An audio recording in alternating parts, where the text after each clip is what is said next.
সুপ্রভাত বন্ধুরা, কেমন আছো তোমরা সবাই? আমাদের গল্প কথার নতুন একটা ভিডিওতে তোমাদেরকে জানাই অনেক স্বাগতম। আশা করছি সবাই খুব ভালো আছো আর সুস্থ আছো, আর আমরাও না বেশ ভালো আছি।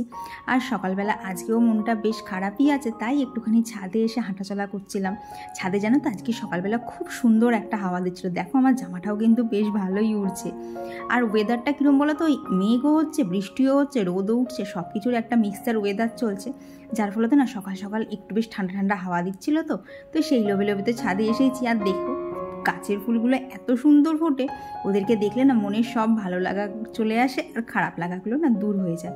আর আজকে যেহেতু সোমবার, আর কি শ্রাবণ মাসের প্রথম সোমবার, গাছটাতেও কিন্তু বেশ ভালো ফুল ফুটেছে। আর বললাম না ওয়েদারটা ভালোও না খারাপও নয়, যখন তখন বৃষ্টি চলে আসছে এই আর কি। তবে জানো তো আজ গাছ সেরকম জল দেইনি, তার কারণ গতকালও বৃষ্টি হয়েছিল, ওই ওপর থেকে একটুখানি নামসাক্ষী একটু জল দিয়ে নিয়েছি। আর দেখো লঙ্কা গাছের লঙ্কাটা কিন্তু বেশ ভালো বড় হয়েছে, তবে একটাই দুঃখ জানো তো, আর লঙ্কা হচ্ছে না, ওই একটাই হয়েছে। আমি রেখে দিয়েছি ওই লঙ্কাটা বড় হোক। কৌশিক তো কাঁচা লঙ্কা চিবিয়ে চিবিয়ে খায়, ওকেই নাই দেবো, আমি আর বাপি তো লঙ্কাও তো খাই না চিবিয়ে। তারপর ছাদে একটু ঘোরাফেরা করে এই যে নিচে এসে গোপাল কাকে ঘুম থেকে তুলে দিলাম। আর তোমাদেরকে বললাম না আজকেও মনটা একটুখানি খারাপ, কেন বলো তো? তোমাদেরকে তো দুদিন ধরে বলছিলাম আমি কৌশিক ওখানেও ঘুরতে গেছে, তো রিসেন্টলি মাইশোর থেকে ঘুরেও এসেছে। আর জানো গতকাল রাত্রে আছে, মানে আজকে তো সোমবার, ওরা আর কি রবিবার রাতে বোন আর বোনের হাজব্যান্ডও কিন্তু দীঘায় ঘুরতে গেছে। মানে তোমরা ভাবো সবাই চারিদিকে ঘুরতে যাচ্ছে, মানে যাদেরকে আমি চিনি, আর আমি একা বাড়ির মধ্যে চুপচাপ বসে আছি। এত খারাপ লাগছিল না। আর এই যে খারাপ লাগলেই কিন্তু আমি গাছ কটাকে নিয়ে বসে পড়ি, তখন মনের কিন্তু সব চিন্তা ভাবনাগুলো ঠিক অন্যদিকে দূরে চলে যায়। আমার আগের ভিডিওতে সুচরিতা মণ্ডল দিদিভাই বলেছে যে তোমার ব্লগ দেখতে খুব ভালো লাগে আর গাছ দেখলে মন ভরে যায়। সত্যি গো, গাছগুলো দেখলে আমারও মন ভরে যায়। আর এই দেখো গাছে একটা পাতা দেখি এদিকে শুকিয়ে যাচ্ছে, তা ওকে না ছিঁড়ে দিলাম। জানো তো ওই মানি প্ল্যান্টটা ঠিক একটা না গ্রো করছে না। যেগুলো আর কি সবুজ কালারের পাতা ওগুলো তো খুব ভালো গ্রো হচ্ছে, কিন্তু এই সাদা পাতাটা না ঠিকঠাক হচ্ছে না। কেন হচ্ছে না বুঝতেও পারছি না গো। তো তারপর এইদিকে যা গাছ থাকে সেদিকেও জল দিচ্ছে। আর এইটা হচ্ছে আমার স্নেক প্ল্যান্টের অবস্থা। তো একজন দিদিভাই বলেছিল স্নেক প্ল্যান্ট লাগাতে পারো, তো ওই হচ্ছে আমার স্নেক প্ল্যান্টের অবস্থা। মার কাছ থেকে নিয়ে এসেছিলাম, ওই যে সেই একটা পাতা নিয়ে এসেছি, ওর নিচে জানো তো শেকড়ও আছে। ওই যে একটা পাতা নিয়েছি, ওই পাতার থেকে একটা ছোট পাতাও আর বেরোচ্ছে না। ভগবান জানে কী হবে। মাকে বলেছি তোমার থেকে আর একটা গাছ আমাকে দেবা, তুমি কি একটা গাছ দিলে পাতার থেকে আর একটা পাতাও বেরোচ্ছে না। তারপর এই যে বিছানাটাকে এখন এখানে ঝেড়ে নিচ্ছি। আর এখন তো সব কিছু নিয়েই আমি রাত্রিবেলা শুয়ে থাকি। মানে কীরকমভাবে শুয়ে থাকি বলো তো, আমি মাঝখানটা চুই, চারিদিকে বালিশ টালিশ দিয়ে গোল গোল মানে গোল করা থাকে, আর কি যখন যেদিকেই পাশ ফিরবো যেন হাতের কাছে একটা করে বালিশ পেয়ে যায়। কি হাস্যকর লাগে জানো তো এইগুলো যখন বলি, কিন্তু কি করব, রাত্রিবেলা না ওই লাইট জেলে ঘুমানো তো ঠিকঠাক ঘুমও আসে না। ওই এই ধরো ঘুম একটুখানি ঘুমালাম, আবার ঘুমটা চলে গেল, এই রকমই হচ্ছে। তবে জানো তো এরই মধ্যে একটা সুন্দর খবরও এসেছে, সেটা হচ্ছে সবাই যতক্ষণ ঘুরছি আমি কেন যাব না। তো মার সাথে মাকে এটা বলছিলাম, মা বললো তাহলে চল আমরাও একটুখানি ঘুরে আসি। তবে কি বলো তো, বেশিক্ষণের জন্য না, ওই যেরকম হয় 3-4 ঘন্টার জন্যই যাওয়া হবে। তো কোথায় যাচ্ছি সেটা তো তোমাদের সাথে শেয়ার করবোই। তার আগে চলো ঘরটারগুলো ঝাঁট দিয়ে সমস্ত কাজগুলো শেষ করা যাক, কারণ বুঝতেই পারছো একার সংসার, কোথাও গেলেও কিন্তু আমায় কাজ করে দিয়ে যেতে হবে। আর এই এক হয়েছে আমার ঘর, একে যতই পরিষ্কার করো যতই যাই করো, ধুলো ময়লা কখনো কমে না। তো তোমরা অনেকেই বলো না ডাস্টিং প্রতিদিন কেন করো, এই হচ্ছে ডাস্টিং প্রতিদিন করার ফল। তাহলে ভাবো প্রতিদিন ডাস্টিং করার পরও যদি প্রত্যেক দিন এত ধুলো বেরোয়, তাহলে না করলে কীরকম ধুলোটা বেরোবে। তো এইদিকে এখন সমস্তটাই ঝাঁট দেওয়া হয়ে গেছে। আর জানো তো এইদিকে যে আর কি বলবো, এই গ্যাস টেবিলের এখানে দেখেছো যে টাইলসটা বসানো হয়েছে না, এই টাইলসটা ঝাঁট দিতে জানো তো আমার খুব কষ্ট হয়। তার কারণ এখানে যাই ধুলো পড়ুক না কেন কিচ্ছু দেখা যায় না। মাঝে মধ্যে জানো এরকম হয়, একবার ধরো ঝাঁট দিয়ে চলে গেছি, তো দিয়ে হাঁটাচলা করতে করতে আবার পায়ে দেখি কোথায় একটুখানি ধুলো জড়ো হয়েছে, সেটা আবার এসে পায়ের মধ্যে ঠেকলো। তো তারপর হাঁপিয়ে গিয়েছিলাম, তো এত কিছু করে একটুখানি গাছগুলোর সাথে দেখা সাক্ষাৎ করে একটু জল খেয়ে নিলাম। আর এই যে জামাগুলো এই দুটোর জন্য না ছাদে দিলাম না, কারণ যখন তখন বৃষ্টি হচ্ছে। তো এবার ধরো নিচে রান্না করব, হট করে যদি বৃষ্টি হয় আবার সেই দৌড়ে আমাকে ছাদে উঠতে হবে, এত চাপ হয়ে যায় না। তাই ভাবলাম এগুলো ঘরেই দিয়ে দিই, ও ঠিক শুকিয়ে যাবে। দিয়ে এখন একটুখানি অ্যালোভেরা জেল আর সানস্ক্রিনটা অ্যাপ্লাই করে নিচ্ছি। তখন করিনি কেন বলো তো, ঘর ঝাড় দিতে গেলে না প্রচণ্ড ঘেমে যায়, তো ওই সানস্ক্রিন বলো অ্যালোভেরা জেল বলো সবই গলে গলে পড়ে যায়। ওই জন্য ভেবেছি এবার থেকে ঘরটা ঝাড় দিয়ে তারপরেই না ইউজ করব। আর এদিকে আজকে তো হবে হচ্ছে বাড়িতে চিকেন, অনেক দিন পর চিকেন হচ্ছে। তো সেই জন্য না এখানে আগে চিকেনের মশলা করে নিচ্ছি। দেখবে চিকেনটা কিন্তু যতক্ষণ ম্যারিনেট করে রাখা যায় ততই কিন্তু খেতে বেশ সুস্বাদু হয়। তো এইদিকে চিকেনের জন্য স্পেশাল কিছুই না, তবে ভেবেছি জানো তো আজকে একটু অন্যভাবে করব। আর আমি আজকে যখন চিকেনটা রান্না করবো তোমরাই বলবা চিকেনে আজকে আমি কী দিতে ভুলে গেছি। আমি যখন পরে ভিডিও এডিট করতে বসেছি তখন আমি দেখছি বাবা আজকে চিকেন তো এটা ছাড়াই আমার হয়ে গেছে। তবে জানো তো খেতে বেশ সুন্দরই হয়েছিল। তো ওদিকে চিকেনের মশলার জোগাড়টা করে নিলাম, আর এই দিকে হচ্ছে একটুখানি দই ঢেলে নিলাম। বাপি তো এখন প্রত্যেকদিন দুপুরবেলা খাসছে দই খাচ্ছে, তো প্যাকেট থেকে না বারবার দিতে কেমন যেন একটা লাগে, তো সেই জন্য না এখানে টিফিন বক্সের মধ্যে ঢেলে রেখে দিয়েছি। আর এই দেখো এখন চিকেনের মধ্যে নুন হলুদ আর এদিকে দিয়েছি লঙ্কার গুঁড়ো, হলুদটা দেইনি, দই দিয়েছি আর একটুখানি পেঁয়াজ আদা রসুন বাটা দিয়েছি আর একটুখানি সর্ষের তেল দিয়ে ভালো করে ম্যারিনেট করে রেখে দিলাম। আর এখানে এখন কেটে নিচ্ছে হচ্ছে কাঁকরোল, কারণ দেখবে চিকেন হলে না খুব একটা বেশি কিছু লাগে না, ওই চিকেন দিয়েই খাওয়া হয়ে যায়। তাই ভাবলাম শুধু একটা তরকারি করবো, তাই সাথে একটুখানি কাঁকরোল ভাজা করে দিলাম, ব্যাস তাহলেই কমপ্লিট। আর বলছি যে এক তরকারি বা তবে কী বলো তো, শাক ভাজা ডাল আমার খেতে বিন্দুমাত্র ভালো লাগে না, তো শাক ভাজার ডালটা বাপির জন্য করে দিচ্ছে আর আমার জন্য তো কাঁকরোল ভাজা থাকছে। তো চলো এদিকে রান্নাবান্নাগুলো চলুক, আর সেই ফাঁকে তোমাদের সাথে বেশ কিছু কমেন্ট শেয়ার করে নেই। তো আমার আগের ভিডিওতে কোয়েল দে রয় বলেছিল তুমি নিচের কাজ কখন কমপ্লিট করো আর স্নান কখন করো, তাহলে চলো এইটা ওরম করে তো বলা যাবে না, তোমাদেরকে নেক্সট ভিডিওতে শেয়ার করে দেবো যে কোন টাইমে কোনটা করি। আর এরই ফাঁকে আমার পেয়ে গেছে প্রচণ্ড খিদে, তো আজকে বাপিকে তো ডাল আর রুটি দিয়ে দিয়েছিলাম, আমার আর ওই ডাল রুটি খেতে ইচ্ছা করলো না, তাই আমি গতকালের একটুখানি ঘুগনি ছিল সেই ঘুগনি দিয়ে আর মুড়ি দিয়ে খেয়ে নিচ্ছি। জানো তো ঘুগনি মুড়ি খেতে দারুণ লাগে বলো। তো এইখানে দেখো এখন চিকেনটা করে নিচ্ছি। তো এখানে কড়ার মধ্যে গোটা গরম মশলা তেজপাতা শুকনো লঙ্কা ফোড়ন দিয়েছি, দিয়ে তার মধ্যে না পেঁয়াজগুলো হালকা করে ভেজে যে ম্যারিনেট করা চিকেনটা ছিল না তার থেকে আর কি ওই কী বলবো দই জল দিয়ে একটা যে মিশ্রণ হয়েছে তার থেকে না ছেঁকে চিকেনগুলো দিয়ে না এই পেঁয়াজের সাথে ভালো করে ভেজে নিয়ে তার উপর থেকে ওই পেঁয়াজ আদা রসুন বাটাটা দিয়েছি, আর যা মশলা লাগে জিরের গুঁড়ো ধনের গুঁড়ো লঙ্কার গুঁড়ো একটুখানি মিট মশলা নুন হলুদ তো কমন, তো এইসব দিয়েই কিন্তু চিকেনটাকে ভালো করে কষাচ্ছি। তো এখানে আমার সব মশলাই পড়ে গেছে, তবে এর মধ্যে একটা জিনিস আমি দেইনি, সেটা কিন্তু তোমরা খেয়াল করে বলো তো আমি কি দেইনি। তো ওদিকে চিকেনটা একটুখানি ঢাকা দিয়ে কষতে দিয়ে এসে না এখানে মাথায় একটুখানি তেল অ্যাপ্লাই করে নিচ্ছি, সেরকম কিছুই তেল না, ওই নর্মাল বাজারে যে তেল কিনতে পাওয়া যায় সেই তেলই। আর আমি ইউজ করি হচ্ছে ইমামি 7 অয়েল ইন 1।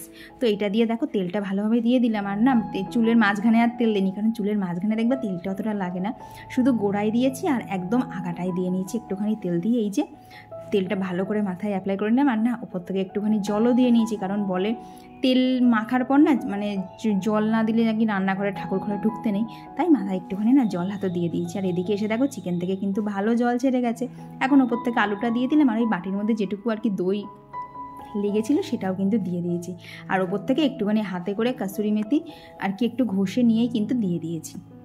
ব্যাস ওদিকে চিকেনের মতো হচ্ছে, আর এখানে আমি আমার বাকি কাজগুলো কমপ্লিট করে দিচ্ছি। যেমন ধরো এই যে বাপি টমেটো আর লঙ্কা এনেছিল, তো টমেটো আর লঙ্কাগুলো ধুয়ে সব কোটোর মধ্যে রেখে দিচ্ছি। আর জানো তো এখন তো কোটোর মধ্যে রাখি, তাই যে সবজিটা আনুক না কেন ধুয়ে জল ঝরিয়ে তারপরেই কিন্তু এই কোটোর মধ্যে রাখি, নাহলে কোটোগুলো না খুব তাড়াতাড়ি কালারটাও ফেড হয়ে যাবে, আবার কোটোটাও নোংরা হবে।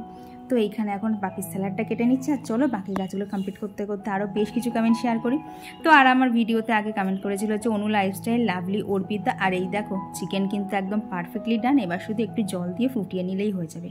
আর কমেন্ট করেছিল হচ্ছে মন্দিরা হালদার সরকার। তো দিদিভাই লিখেছে সাবস্ক্রাইব করলাম, এইভাবেই ভালো ভালো ভিডিও দিও। অবশ্যই দিদিভাই সবসময় চেষ্টা করবো তোমাদেরকে ভালো ভালো ভিডিওই উপহার দিতে, আর তোমাদের যদি কোনো রিকোয়েস্টেড ভিডিও থাকে সেটাও কিন্তু কমেন্ট বক্সে জানাতে পারো।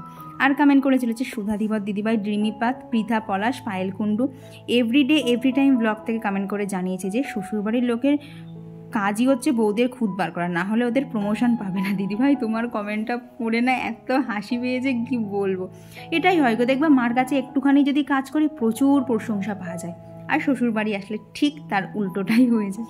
কিছু করার নেই গো, এইভাবেই সমস্ত কিছু মেনে নিয়ে আমাদের মেয়েদেরকে চলতে হবে।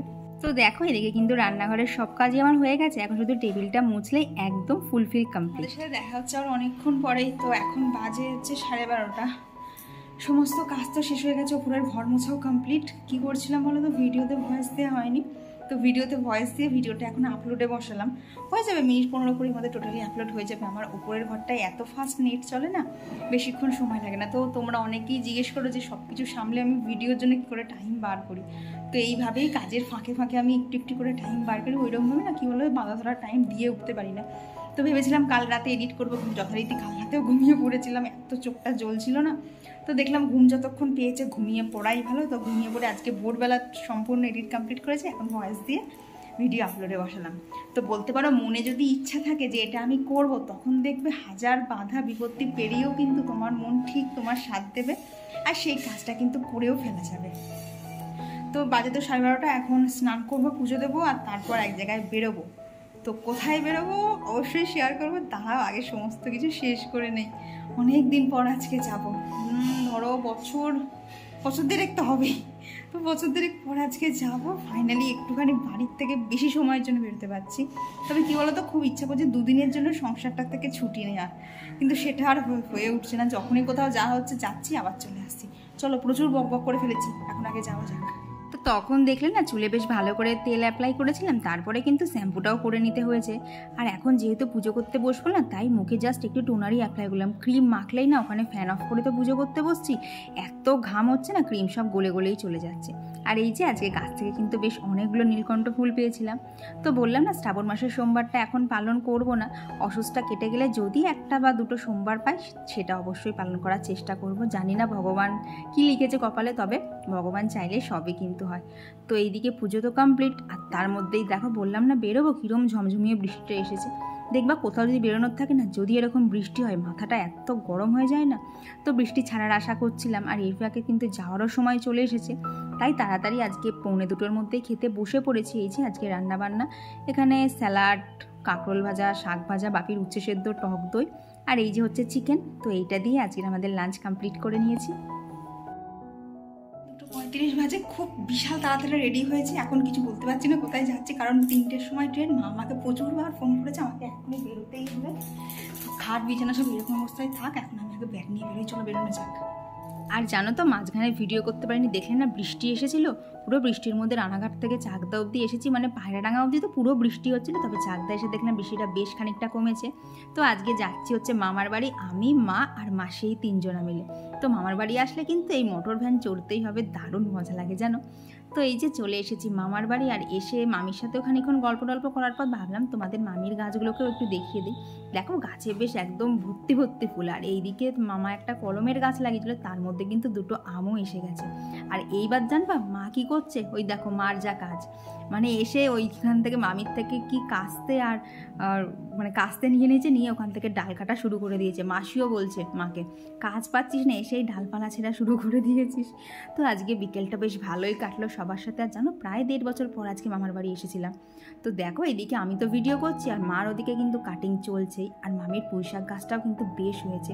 তো এখানে মামার সজনে গাছ, জামরুল গাছ, ওইদিকে না আরও আছে আম গাছ, লিচু গাছ, অনেক গাছই আছে।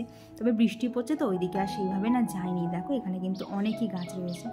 আর এত সুন্দর পুঁইশাক দেখে না মা মাসি দুজনেই বললো খানিকটা তাহলে পুঁইশাক দিতে। তো মামি ওখানে পুঁইশাক কেটে দিল আমাদেরকে, আর এই যে মিষ্টি। তারপর গল্প টল্প করে সোজা চলে এসেছিলাম বাড়ি। বাজে এখন ঘড়িতে 10:40, আর কি রাত 10:40। তো দেখলে তো মামার বাড়ি গেছিলাম, তো বহুত দিন পর, প্রায় বছর 1.5 পর মামার বাড়ি গেলাম আজকে। তো মামার বাড়ি থেকে আস্তে আস্তে প্রায় 8:30 বেজে গেছে। আর জানো তো, বাপি আজকে সন্ধ্যে দিয়ে রেখেছিল, আমি এসে শুধু গোপালকে শয়ন দিয়েছি, তাহলেই আমার হয়ে গেছে পুজোর কাজের দিকে সম্পূর্ণ কমপ্লিট। তারপর বসে খানিকক্ষণ বাপির সাথে কথা বললাম, খানিকক্ষণ কৌশিকের সাথে কথা বললাম, দিয়ে নিচে গিয়ে রুটি করে খাওয়া দাওয়া কমপ্লিট করে এখন বাজে হচ্ছে 10:40। হ্যাঁ, মাঝখানে কিন্তু আমার নাইট স্কিন কেয়ারও কমপ্লিট হয়ে গেছে। তো তোমরা অনেকেই বলছো আমার ইভিনিং থেকে নাইট রুটিনটা শেয়ার করতে, সেটা অবশ্যই আমি নেক্সট ব্লগেই তোমাদের সাথে শেয়ার করব। মানে আগামীকাল তোমরা যে ব্লগটা দেখতে হবে, সেটা কিন্তু একদমই আমি সকাল থেকে শুরু করব না। আমার ইভিনিংয়ে যা যা কাজ থাকে সেটাই আমি তোমাদের সাথে শেয়ার করব। তো চলো আজকের ভিডিওটা এখানেই রাখছি, কারণ আমার প্রচণ্ড ঘুম পেয়েছে। কারণ কি বলো তো, দুপুরবেলা একটুও রেস্ট নেয়নি, কারণ খাওয়া দাওয়া করেই আমাকে তাড়াতাড়ি দেখলে তো বেরিয়ে পড়তে হয়েছিল। এবার চোখটা প্রচণ্ড কড়কড় করছে ঘুমের জন্যে। তো চলো আজকের ভিডিওটা এখানেই রাখছি। ভিডিওটা ভালো লেগে থাকলে প্লিজ একটা লাইক করে দিও, আর কেমন লাগলো কমেন্ট বক্সে কিন্তু জানাতে একদমই ভুলো না। তবে কি বলো তো, এখন ঘুমিয়ে নেবো, আবার ভোরবেলা উঠে আমার এডিটিং করতে হবে, কারণ রাত্রিরে আজকে আর জেগে করতে পারবো না, প্রচণ্ড ঘুম পাচ্ছে। তো চলো একদিন টাটা, দেখা হচ্ছে খুব তাড়াতাড়ি এবার পরবর্তী ব্লগে। ততক্ষণ তোমরা সবাই খুব ভালো থেকো আর সুস্থ থেকো।